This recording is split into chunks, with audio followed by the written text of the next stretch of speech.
puasa sunat. Katuk kelik ke mana? Dah buka.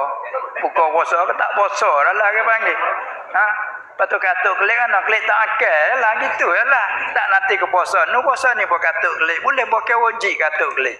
Ha? Ha. Lagu mana? Kita pergi, apa dia? Batal puasa kita.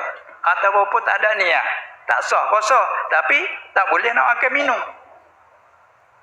Nah, ni nak jaga juga rupa dia tu nak jaga. Nah, jadi kalau kita puasa hak qada tapi serta dengan sunat tak ada apa hasil seperti bulan Syawal sikit lagi. Bulan Syawal puasa ni sikit lagi.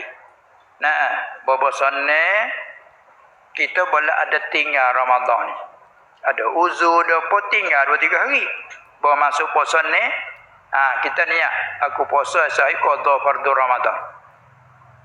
Serta dekat dengan sunat dia. Serta sunat Syawal. Kata hasil dua-dua. Qada kita lepas Ramadan, serta kita dapat pula sunat Syawal. Itu. Tapi tak sama lah hak lebih sekali. Qada. 3 hari kita tinggal itu qada. Cukup 3 hari puasa sunat Syawal 6 hari. Hak tu lebih sekali. Tapi nak tilik pada orang hak bahasa lagu tu lah mikir sono boleh 2, sono boleh 3 dah. 3 in 1 kena panggil, 2 in 1 kena ni panggil. Maka boleh hukumnya. Tapi jangan ambil puasa sunat kat dengan fardu tak boleh. Aku puasa esok hari sunat bulan Syawal serta qada fardu tak boleh. Dia kena ambil ke fardu dulu. Aku puasa esok hari qada fardu Ramadan serta sunat Syawal. Boleh.